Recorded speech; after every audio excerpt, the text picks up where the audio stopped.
We're back. So after another wee sabbatical, I think I said this at the start of the last episode because we were away for a while, and then we were away for another while through all faults of my own. Yeah. So we're back, and hopefully back into like a swing of things so we can get some regular stuff going in. I'm Charlie. I'm joined by Charlie, as per. This is episode 10. So I figured, rather than do our usual Q&A thing, where you ask the questions and we try and answer them, and we actually try and help people, I was going to make this all about us, because we're selfish like that. More specifically, though, I figured it would be a good point to say who we are and why we are sort of qualified to offer advice and help with training and nutrition and that kind of thing. So I figured a bit of a sort of get to know us bit, maybe an opportunity to kind of smash out some kind of false truths about our jobs and, you know, what people think we do as opposed to what we actually do, that sort of stuff. Insta versus reality kind of scenario. And yeah, we'll kind of delve into that, I guess. So, Mr. Charlie, would you like to lead the charge? I can do. Who am I? That's quite a deep, existential Quite question. a philosophical start. This is Who are already taking you? a turn. Am I allowed to say I don't know? Yeah, I mean, you could say it depends and stick with, you know. That's true. We need Depends to on do the that client. drinking game. Yeah. We definitely do need to start that drinking game. The It Depends drinking game. So my brother-in-law works for a board games company. And it's a pretty sick job, to be fair. Like, he gets to just play games and organise events for people to turn up en masse. Obviously not at the minute because COVID. Yeah. But play games and stuff. So yeah, shout out Big Potato Games. They're awesome. So yeah, man. And I think through lockdown they do online quizzes and stuff. So if you're up for that, search them up. They do quizzes and things. And Ben is the host. So there you go. Nice. Yeah. I mean that wasn't even a minute in, and we're plugging someone else's business. Done well. Anyway, you were saying. I'll start with qualifications, I guess, because that's what people always ask. I have an undergraduate in sport and exercise science. I have a master's degree in sport and exercise nutrition. I'm on the register, but not that one. So I'm on the sport and exercise nutrition register, which means I'm qualified and allowed to give advice to people. I have a talented athlete lifestyle qualification, so I'm a performance lifestyle coach as well, and I have some other qualifications, body composition ones, and a food hygiene level 2. So if nothing else, you can open up a cafe. You how to order your fridge so it's safe. Perfect. I feel like that's quite a key gap in the market, that nutritionists and, you know. I think so, mate. If I tell you what to eat, but you shit yourself because you've stored the chicken above the butter, then what? I always do that. But I'll keep my butter in a butter dish on the counter. I'll just put my chicken on the top of that. I feel like that's where I'm going wrong. I should put my butter on top of the chicken on the counter. Yeah, keep it in the microwave. Keep it warm, the chicken. 100%. Yeah, 100%. That's it. Put your butter in the freezer. Yeah. That's it. Nice. Food hygiene level 2 right there. Yeah. We started strong. Yeah. So then my qualifications. You want to go through yours? I mean, I haven't got any. Cool. So my qualifications, I'm personal trainer level 2, level 3, all that kind of good stuff, the basics that you need. I am a strength and conditioning level 4 qualified person. I never went to uni, which is always a bit of a shock factor. Everyone has to have gone to uni to be good at their jobs. And this is the part where I like to call bullshit. I didn't go to uni because, frankly, I sucked at academics. So I left school at 16 and went into an apprenticeship as a carpenter, which is really close to what I do now. The traditional route to S&C. Yeah, correct. Yeah, I started pitching roofs and now I'm training weightlifters. It's awesome. But I hated it. So I finished my apprenticeship, which was 3 years. And then whilst I was doing that, I was kind of playing around in the background with fitness and health and that sort of stuff and working out that, because I'd always played sports and things. That dragged me down to a further route, and I just sort of took loads of different kind of diplomas and bits to kind of get where I wanted to be. I think the most important thing I did was a course called the FTE, a company called Faster Global are a training provider, and their FTE is the Faster Training Expert. That taught me pretty well everything. It taught me that sounds very broad and very arrogant, but it taught me critical thinking and how to research, which I think was the biggest skill I've ever learned in my job. And you can pay thousands of pounds on courses and degrees and all that sort of stuff, when ultimately it's just finding the right information that suits to the thing you need. So I looked at doing sports science degrees and, strength and conditioning degrees and that sort of stuff, but I found it all a little bit generic. I don't really have an interest in training track athletes and sprinters and stuff. I love strength, so Faster taught me to research strength and all the qualifications that came with them. So I've got several diplomas and qualifications through Faster, which kind of took me to where I am now. So my qualifications are a little bit more of a clusterfuck than yours, but they've kind of all dragged me to a certain point. Cool. Yeah, I think the critical thinking thing is the most important thing you learn at uni.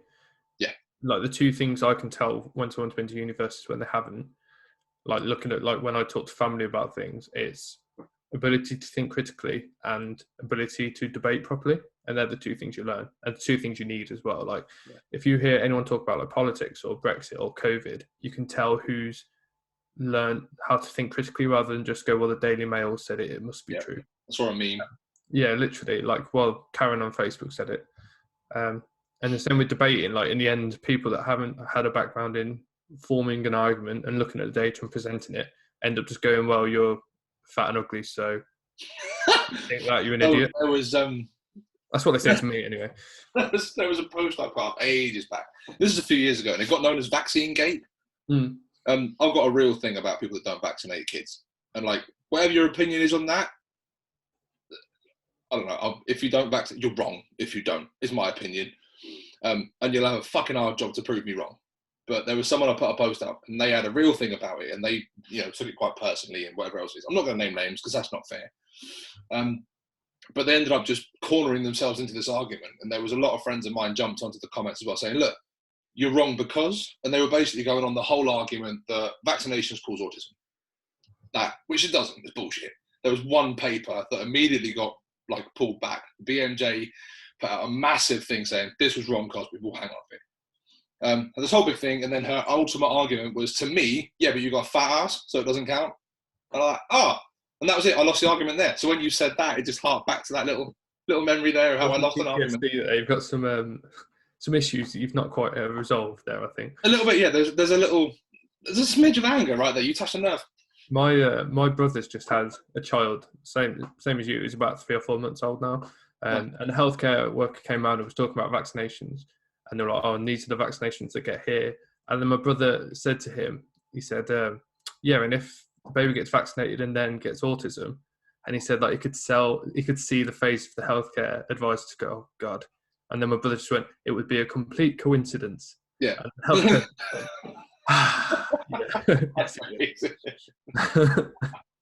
but he said it shit them up for about a minute and a half, just watching the face go, "Oh, I've got to have this conversation again." Oh, God, you're one of them. Yeah, they're not allowed to turn around and say you're an idiot though. Yeah, no, you're not allowed. Isn't it? If you are one of them, switch off now. Like you're not going to have a good time with any of our podcasts. Just turn off and go back under your rock. All right. Also, if you're not one of them, we can't guarantee a good time anyway. Correct. No, that's absolutely fair enough. It's a good caveat. But yeah, if you're not one of those, carry on listening. You might enjoy it. If you don't, sorry. Sounds like a problem for you. Yeah. Yeah. We're having a great time, frankly. Yeah. Awesome. Anyway, sorry, you were saying critical thinking before I went off on my tangent. Yeah, I think that's a good example, to be fair, in that you need to, because like we've said always, it generally does depend. And there are things that I'll disagree on with people that I respect or that I know have a lot of information because they've got a different experience, different coaching experience, different expertise, different things they've read that I haven't read, things I've read they haven't. And that's absolutely fine. If you can present data and actually go, well, I interpret it this way, so I implement it this way. And I go, oh, fair enough. Well, I look at it like this, but I work with slightly different people, so that's fine as well. And I disagree with a lot of my friends on things and just go, that's fine. Like that's normal and that's science. Yeah. We're both looking at the same data, just looking at it slightly differently. Most of the time we agree on a lot of things, but there are things that we don't agree on, and that's fine. So I think the biggest one, someone said a while back, and it's kind of a phrase that I've coined often, and it's people now argue to win, no one debates to learn. Mm-hmm. And that's like a really, really important bit. I think I might have even said that before. But like, it's not always about winning. Like if you can have a chat with someone and debate and you can learn a thing, then, everyone's a winner. It's all right to be wrong. I think people kind of get that mixed up. Like people don't like to be wrong, and that's fine. I don't like to be wrong, but if you're wrong, you're wrong. Yeah. And you can learn things, and that's what makes you better. Yeah. The amount of times, and kind of harping back to Faster, the course provider I started with, John Hardy is the guy that runs it, who is still now my industry mentor. I joined Faster in 2008, 9 maybe. But the amount of times I'll post something that's, I just make a claim, this does this, and he'll DM me and like, does it? And I'm like, oh God. And then you kind of go through that route, and it's usually just ends up with me arguing with myself and eventually proving myself wrong and going, fuck it. Delete the thing, repost the thing that's now with the right information that I've gone off and found. And it's a thing. But I think people just like to be right. People have to be right. And if you challenge that, then you're the dick.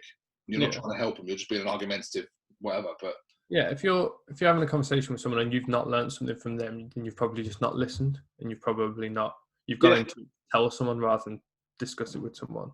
And the other thing is that if you are wrong but you get really upset by it, that just means you've attached your ego to your ideas, which is generally not the best way of doing things, because you should always be open to changing your mind. I've changed my mind on a lot of different things just from learning more, and then the literature might not have changed, but I've tried to implement what it says in literature, and a lot of people it's not worked for, so then I'll change my mind on that as well.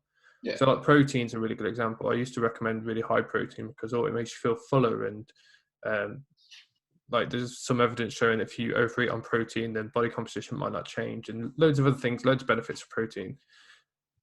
And then like I'd start recommending like 2.2 grams per kilogram protein for people, and they couldn't do it, and it was like to the point where they felt like they'd done something wrong because they hadn't achieved this one habit I was setting them every day. Yeah. But rather than go, well, you're not trying hard enough, like this is what the literature says, you go, well, it's not working for them. Like what's the minimum they need? Like looking at me and going, have I got this wrong? And most of the time you have got it wrong, or you've got it wrong for this person. And that's what coaching is. There are some things that are non-negotiable, but there are a lot less things that are non-negotiable than people think. Yeah, 100%. That's a really good way of putting it, actually. It's the same with, and obviously nutrition, you've got numbers that you can kind of go through. So protein allowance, not allowance, but protein intake requirements and that sort of stuff. With the physical, it's a lot harder to get that balance. And it's a lot more fluff to my job than there is yours to an extent. Mm-hmm. And there's so when coaches, myself included, I use RPE quite a lot. And when coaches use RPE, your RPE 7 might be completely different to my RPE 7. Because my RPE 10 is fucking horrendous. I felt it a while back, and your RPE 10 might actually be your 9 because you never hit that hard. So all of a sudden, the RPE scale is completely brown. Mm-hmm. And there's no real set thing. Some people can handle shitloads of volume. Some people can handle loads of weight. Some people can just kind of muddle through a session and get on with their bits and pieces. But yeah, I think it's a real grey area. You probably have a lot more options in terms of what you prescribe. Yeah. Oh yeah. For sure. I don't really like. Unless you go down that weird health food aisle at the supermarket, and then there's all sorts of shit that no one's ever heard of. But like, there is only so many things you can eat, or people do eat, or will eat. The difference where my fluff comes in is what I tell people to do versus what they do. Because I know you're an online coach, but if you coach in person, you tell someone to do something, you're there and they do it. Yeah. My job is making people do the things that I want them to do when I'm not there, whereas yours is sort of the opposite. So that's where the fluff comes in for me. It's not what we recommend as much as are they going to do it, whereas yours is what do I recommend, that's where your fluff is. But actually once you've recommended it and you're there, it gets done. Yeah, I agree with that. It is cool. So I've just started with sort of more online coaching and stuff because obviously it seems the right thing to do. My club's full. I haven't really got many slots for PT available, but there's people floating with gym kit that don't know what they're doing, so I kind of open that up. But I've got a few online clients and it works pretty well. But yeah, the accountability thing is a big thing, and it's a kind of, we can have a phone call about my food, let's say, and I'll say I want to get my nutrition on track. I'm eating like an unaccompanied 5-year-old in Woolworths. Remember Woolworths? Yeah. I went to Wilco's the other day. That's like new Woolworths. Yeah, it is actually. Yeah, they've even took pick and mix off them and just run with it. Yeah, they've done all right. So yeah, they're still selling pick and mix. Who the fuck is buying pick and mix at the minute? Don't know. You may as well just go around like getting licked on the face by a child. They're all shoving their hands in and stuff and not washing their hands.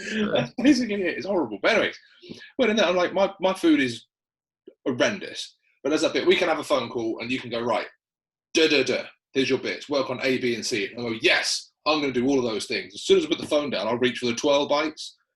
It's bits like that. So yeah, absolutely right. So it's the kind of what you do outside of, and that's really hard to. I imagine from your point, it's really hard to keep an eye on. So like with me, I use an app for programming. To do your bits, and it goes in there, and then when you log a session, I'll get pinged, and I can see the weights and the things that you've done. You can leave messages and stuff in there, so I've got an accurate kind of tracker. Yeah. Like, how do you keep along course with that? Do you use? I don't know. What do you use for that, if anything? Trust and relationships, Charlie, is what I use. That's the thing, is that you can get people to track macros and calories and stuff, but at best they aren't accurate anyway, just inherently wrong. They're not the most accurate tools. They're not what people think they are. And at worst, people just outright lie and just don't track stuff. And then they're like, I get messages from like PTs and friends and stuff who work in a similar sort of industry and probably don't focus on nutrition as much as I have, and go, well, they're not losing weight. And I know they track to the absolute letter and I trust them and everything. Like, what's the adaptation that's happening physiologically that's making them not lose weight? They're lying, yes. Like, even House says everyone lies. And House is gospel, to be fair. Yeah, to be fair, yeah. So yeah, it is difficult, but I mean, I do joke, but that's generally what you need to do, is create an environment where people tell you the truth. Yeah. And people lie when they feel like they have to lie or feel like they have to achieve something. So I've just spoke to someone who was previously at one of the bigger weight loss companies, group sort of things. Women slurred, we'll call them. Just to rule out what people. I don't want people to know the name of it. So. Yeah, cool. And like, they just end up like lying or just not telling the truth or not attending weigh-ins because they feel like they're going to be judged if they tell them the truth, and just go, well, I've been on a 5-day bender of cheese and wine. You can't really go to Slimming World and say that. I've ruined it. I've told the name now. I'll edit it out. We'll go back to Flemingdale. Yeah, if you create an environment where someone doesn't feel they can tell you the truth, then they won't. Yeah. And so it's about creating a relationship where they go, actually, if I'm going to help you, I really don't care what you're telling me as long as you tell me. And that's the important thing, I guess. I get that. I've got a real, and here's another tangent, I've got a real beef with Flemingdale. There was a client I trained a little while ago now. They've since moved away, and it's way back in the. And again, this is way in the past, and it shouldn't weigh on my mind still, but it does. Good. And they came through. They came to the gym one day and said, "Look, we need to do more cardio stuff. I'm not up for doing the weightsy things anymore. My Flemingdale coach told me that lifting weights was going to make me bulky and heavy, and it's hindering my weight loss, and it's bad for me, and this and the other." And as you can imagine, I turned a brighter shade of red and kind of went, right, this is the critical thinking bit in me. Because like 10 years ago, I would have gone, you're a fucking idiot. But like 2-3 years ago, so I went, right, let's have a conversation. This ain't your fault. I thought you were going to say, you're an absolute fucking idiot. Yeah. But it's not their fault. I was sort of chatting to her and saying, look, here's why that's bullshit. And like, I suggest you relay that back to your coach. For those on the podcast, you can't see I'm using inverted commas here because Flemingdale don't employ coaches. Yeah. But like, it's just nonsense, and there's so much bullshit that gets floated around it. And like, an interesting point with those is that I can't think of another industry where your qualification to be in charge was having had it in the past. Imagine if you were a doctor because you previously had infections. Yeah. Or like you're a mechanic because your car had broken down before. Yeah. But in them, you're literally the coach because you'd lost weight before. It's mad. Yeah. It's bonkers, isn't it? Yeah. It really is insane. And like, I mean, don't get me wrong. I'm going to caveat this, but some people jump on there and they do really fucking well. And you know what? Great. My brother-in-law's missus is one of those. She has smashed it. I think she's done like 5 stone. She's got a certificate. She's happy as Larry, and she looks great. She's done really well, and that's fucking awesome. But I think there's a lot good. So like the social element people love. Yeah, 100%. With food, some people need some form of constraints. So us coming on every week and saying, "Oh, you can eat what you want. You can still fit it all in." That's great. But at some point, people need to know, actually, this is how much I can eat, or this is... It deals with the immediate issue, I think. So, like, I eat a lot of biscuits if I eat them. Well, we're going to cut out biscuits for you. And they go, great, okay, I've lost weight now. It doesn't tend to work long term. So, like, one of my bugbears is, well, I'm going to go back to Women's Load because I lost loads of weight last time. But the fact you're going back means it didn't work. You think it worked, but you've gone back 3 times now. So you've said this before, it's not the weight loss, it's weight maintenance. Yeah, which is where, as a right. public, we have an issue, generally. 100%. Because there's no out. No. There's no out. And also, it's the thing that winds me in is, why are we looking at weight? No, I don't think really. Like, with the exception of some like weight class athletes and stuff, I genuinely don't believe anyone gives a fuck how much they weigh. I really don't think you care. And there's that kind of, this entire industry is based on vanity and ego. Whether you would admit it or not, it is. And that's fine. And people take that as a negative slur. It isn't. My vanity and my ego is I want to lift up more weight than you. Your vanity and your ego is you want to have better hair than me, which is very, very doable. I have none. And yours is wonderful. But it's all on those sort of things, right? But I don't think, someone asked me the other day, said, how much weight should I lose? Like, how much do I need to lose? And I'm like, well, I don't know, what's your goal? And they said, well, I've got all these beautiful clothes that I can't fit into anymore. So, right. So how much does a dress size weigh? And obviously they couldn't answer me. Yeah. So, well, that's how much you need to lose. If your goal is to lose a dress size and get into these beautiful clothes that you've got for spring, then that's what you need to lose. But like, if we get to March and the tulips start coming out and you want to put your beautiful clothes on and you can fit into them, but the scales haven't moved, are you going to be pissed off by that? And you went, no, probably not. All right, cool. And that's a conversation I have a lot with people, be that as sort of commercial gym personal trainer or strength coach, you know, sort of wherever it was I've been through my career. The only difference now is I'm dealing with people who are in weight classes where it's a different conversation. But for the masses, I really don't think it matters. No one gives a shit what they weigh. No. But we've been told that that's important because Flemingtold and plate botchers. Good. Yes, in German. They tell you that's really important. Yeah.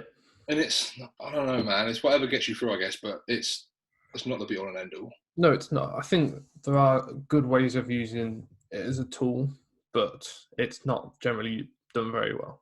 I mean, like you said, for most people, ultimately, it doesn't matter. It's a measure of progress, but there are lots of measures of progress, most of which I wouldn't use on their own. But when you combine them with lots of other things, then they're a good measure of progress. So I'd never say, again, it's one of those dichotomies where there's a right or wrong answer. I'm never chuck the scales out, they're useless, because they're not. But everyone should weigh themselves all the time, and it's really like important. Also not. But yeah, like that example you gave is so common. The other one's like, oh, how much do you weigh? I don't want to tell you. I'm looking at you. Like, I don't think, oh, you look nice, and then you're like, I'm this weight. Oh my God, you're an elephant. Like, I don't get the thought process. I never have. Yeah. No. I get that. But it's, I don't know, it is what it is. And there's this whole kind of thing of, you know, it's rude to ask what person's weight is. Yeah, okay. It's also rude to ask, you know, what jean size are you? Yeah. Well, you don't give a shit. Like, no one cares. No, I think people are, oh, it's not healthy to weigh yourself a lot or to weigh yourself at all. That's also wrong. Yeah. It's not healthy if it's bad for you. Like, if you don't like it, it makes you feel bad, then that's not healthy. Yeah.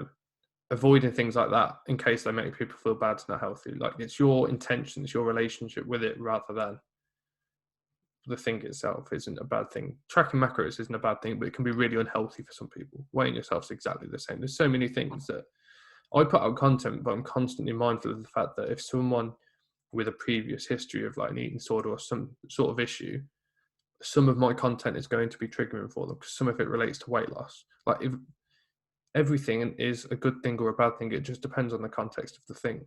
Yeah. 100%. I mean, I suppose in your job, and mine to be fair as well, a lot of our clients are going to be weight loss. Yeah. Weight loss, size loss, whatever you want to call it, loss. It's going to be a thing. They want to reduce themselves in some capacity. Mm-hmm.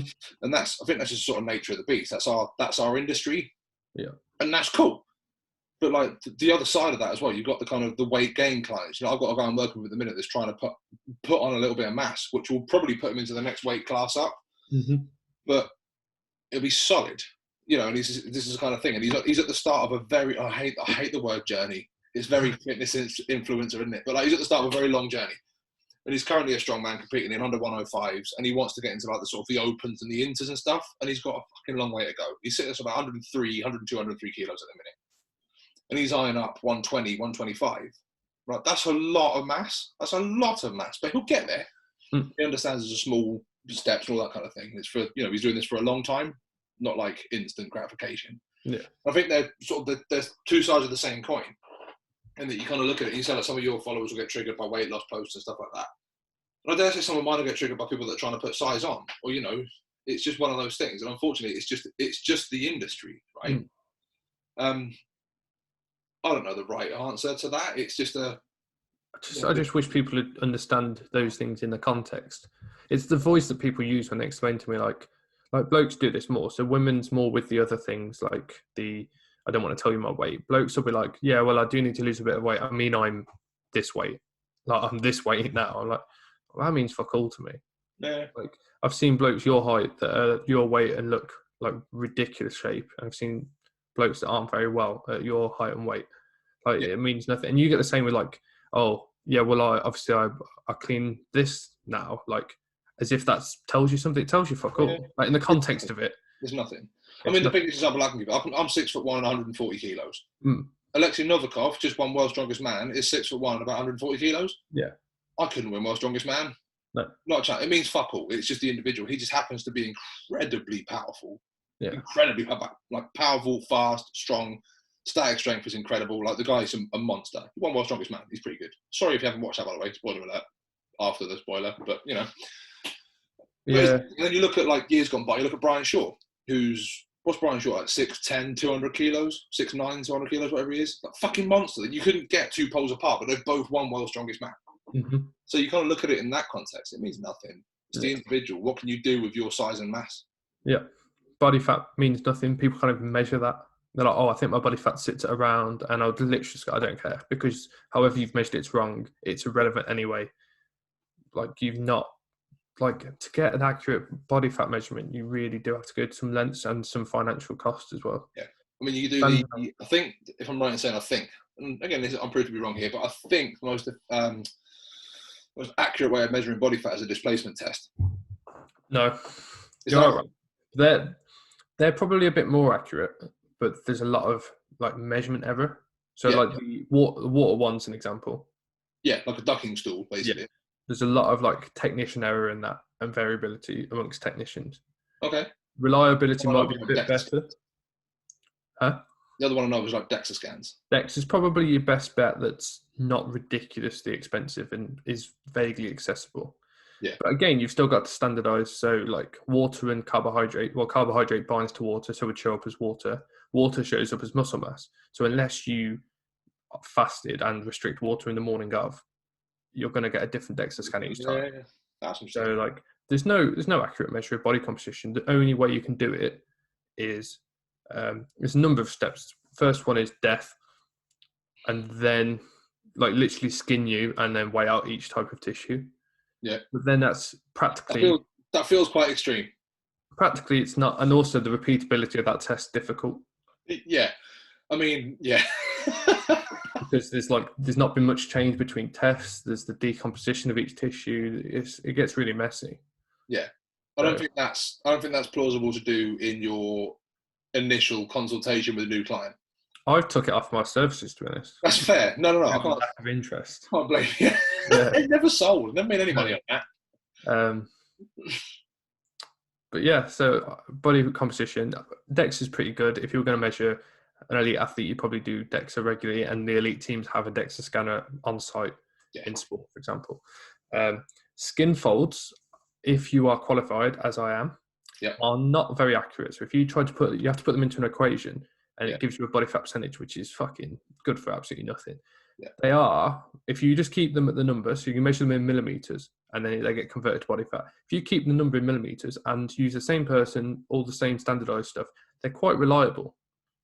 So I can tell you whether your body composition has changed. So I can say whether fat mass has changed, muscle mass changed, etc. Really good measure if used properly. It doesn't tell you body fat; it tells you change has happened, which is useful. But I agree to a point on this. I've said I use skin folds and calipers and stuff as well. Mm-hmm. But then there's user error. User. The Dutch uniforms. The user errors. But in terms of, if you're going tricep measurement, you need to make sure you've got the same point of the tricep and, that kind of thing. So there's a little bit of fluctuation there. If you go 5 mil around the side, you've got a little bit bigger fat deposit, or you've got a little more to grab, something like that. So Yeah, there's a little user error in that respect. But also, I don't know many people that when they come along and they want to know how fat they are, that like you to grab fat. And someone there kind of like, right, let's just whip your shirt off, let's grab your belly out and measure it. Yeah. So it's really you can't do it on yourself, for example. Oh God, no, it's impossible.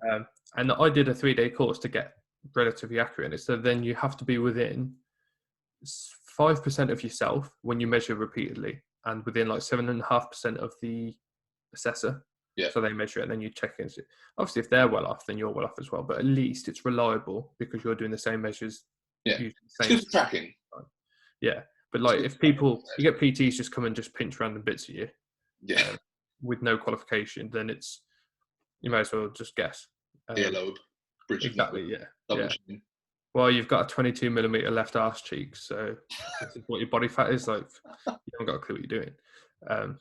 But yeah, and that's an example of things that people don't understand in that how we work and what the context is. They just hear numbers that people tell them in an assured voice and just go with it. Yeah, pretty much. I mean, I like to track, and it's sort of one of those things. I think I used past tense a lot of just impedance. Because obviously, you sort of buy into, right, if you hold this thing and you step on these scales, it's going to do this. And then it does a load of black magic and it spits you a number out and it tells you everything. It's wonderful. And I thought, this is a fucking great piece of kit. And then I went off and researched it and realized I'm a massive clown. It does nothing. But I quite like it for just sort of testing, because it will give you a result. And then you come back and do the same thing again a month later. Given similar circumstances, you sort of say to the person, look, try and keep your routine the same sort of thing, like your food, your water intake, all that sort of stuff. And it will spit out another result, and it will be a plus or minus. There's a tolerance there, but it's a good indicator of kind of where you're at. But I always make a point of saying, if this spits out and tells you are 25% body fat, you're probably not. You're probably not. It's just what is measured today. If you come back and do it tomorrow, you might be 26, you might be 24. I don't think that's accurate, but as a kind of long time graph, it's probably a good way of sort of pointing to things without pinching people's fat rolls. So I use that as a kind of alternative. But to be honest, I seldom ever do measurements and stuff now. My measurements are really sort of what you can lift. What can you lift now? What do you want to lift? Let's go from there. That's more what I do. And then if it's I want to shred a bit of weight goal, it's like, right, what do you want to get into? What does that look like? How much do you want to lose? Like, what does it look like, sort of thing? Yeah. So yeah, I think, and again, it depends on the individual. This is purely based on my completely anecdotal meanderings around my clients, but yeah, again, that's like if you use one data point, what does it tell you? Not much. If you're using that with scale weight, with photos, with how you feel, and they're all showing you the same thing, you've got a fairly decent chance of there. Yeah, you've got some certainty that the change you've seen is a genuine change because you've got all these different numbers showing you. With body composition, people don't realise that you don't care about the number. The number is so irrelevant. You want a reliable test. You want something that when you repeat it, and I think that's the thing with a lot of scales that people have. They don't give you it's not about what your weight is. They don't even give you the same thing each time. Yeah. So you don't know that it's actually reliably tracking your weight in the same way. Like particularly if people put it on a different surface and do it different times. Exactly that. Put it other places at home. Yeah. Put it on carpet, put it on tile, put it on lino, put it on, That fucks it. And then people are like, oh, I weigh myself after a day of eating, I'm heavy and I'm sick of it. Well, what do you want to do? Yeah, of course you are. Yeah, I'm not really sure what you want, but yeah, I think you have to try and make these measures reliable and then use them in tandem with lots of different things. So like I'm like you in that if I have a strength athlete, for example, I will look at their weight because it's important. We'll probably look at progress photos. We'll probably look at measurements because like circumferences of limbs is an important measure, a decent proxy of muscle mass. Look at strength numbers because if they're tanking but everything else going in the right direction, it's fuck all point because they'll get to comp on weight and fail because they can't lift anything. So yeah, you need to measure. This is kind of a strange tangent, but make sure that you measure everything that you need to measure that's important. Yeah. And then make sure that it's as reliable as possible and use lots of different things together. Yeah, 100%. And I don't think there's any real cookie cutter definitive, you must measure these 5 things. Yeah. Depends on the goal, depends on the individual. So yeah, I think two more things. One is that if you want to use scale weight, you can either, or don't want to, you can not do it. Or sometimes I'll say to people, should we actually, while we're working together, try and tackle why it is that you're worried about this thing? So, I mean, it'd be very easy. And sometimes they do. They'll say, I don't want to weigh myself, or it's not important and I don't like it. I go, okay, fair enough. But then maybe a few weeks and we might go, well, actually, shall we weigh you and just get over the fact that, and like help you work through that fear, which probably came from some sort of slimming club of getting on the scales and what that means to you and what that number actually means, and work through that. The only other time that I really, body composition is useful in terms of my practice or nutrition in general is if you've got someone cutting weight, if you can get them on a DEXA. This is at the real extremes of competition, but you can see how much of each tissue there is. We know how much you need of body fat to survive, for example. Yeah. And if you've got someone that's got a couple of percent left of body fat, you know you can take them to that place because physically it won't kill them. And that's when you can start really playing around with the numbers. And at the top level of like combat sports, they'll do that. Yeah. They'll go, well, you've got this much water left before that starts to be pretty dangerous. You've got this much body fat left before it kills you. We're going to keep going. And getting that, you can either probably take someone down a weight class and can actually, they never thought they could get to their weight class, but we'll take you one further as well because we've got this data that shows that we can. That's when it might be useful, but no one else really needs that sort of data. Yeah. And like I said, that is at a real... Oh, God, yeah. That's a very high level. If that, yeah. There's, yeah. If anyone at that level is listening to this podcast, shout, like, let us know, because that'd be awesome. Yeah, fair. But for the most part, for the athletes and the lifters and everything else that listen to this podcast, I can't talk, man. No. Podcast, that one. If you're listening, like, you're probably like a decent level, maybe like a complete amateur athlete. You just like doing things, you like listening to stuff that you might learn from, or you're kind of cruising up the ranks of kind of English, British, Europeans, whatever you might be. I very much doubt we've got Olympians and like elite. We might do. Shout out. Let us know, man. I'm genuinely interested now. Who are you? What are you listening to our podcast for? That might be a thing. We might get a load of people. I've no idea. Actually, this is shit. I'm never listening again.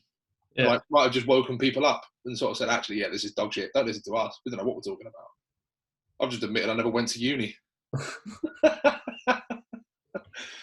But anyway, on that, I feel like that's a good time to wrap this up.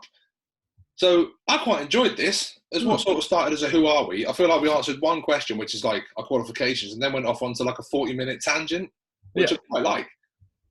But yeah, happy days, man. I feel like we should do a couple more of these little just chats. I think we've got quite a lot of information. Certainly got more information out in this one than we did our last podcast. Yeah, that's true. Our last podcast was terrible. Yeah. It was quite entertaining. We talked about my cocaine habits and Charlie advocating people drink pints of double cream. Oh, yeah. I forgot about that. That was good. I didn't. It still scars me.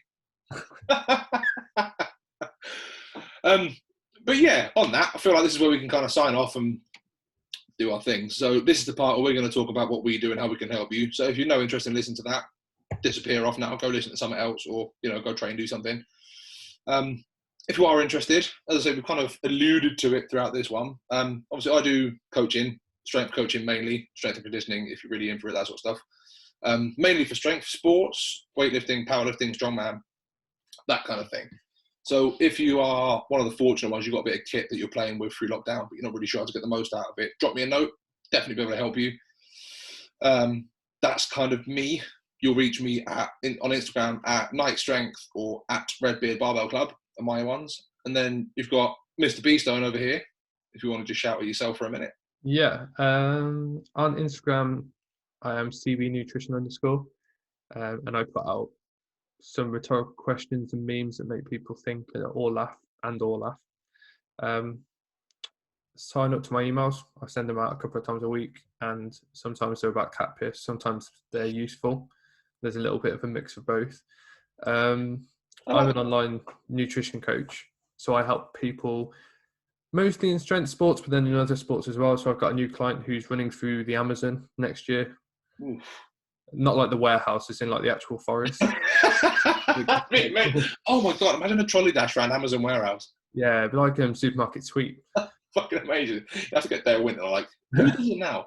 He's dead. So you'll struggle. Yeah, don't get Dale Winton. That's terrible. Mm. Who's doing it now? I don't know. I didn't know it was still going. It's definitely, I saw it on Challenge or something. I don't know. Probably Vernon Kay. He's sort Maybe. of He's on like, everything, isn't he? yeah. Anyways, go on, Um, cousin. Sorry. yeah. So I help people. A lot of people sort of finish dieting and make a plan for what they want to do after they've lost weight. So a lot of people have lost weight for a long time, not really been that successful and are bored of it. And then we help them do that quickly and then get back to normal life. And then also my background's in performance sports. So I work with people in lots of different sports.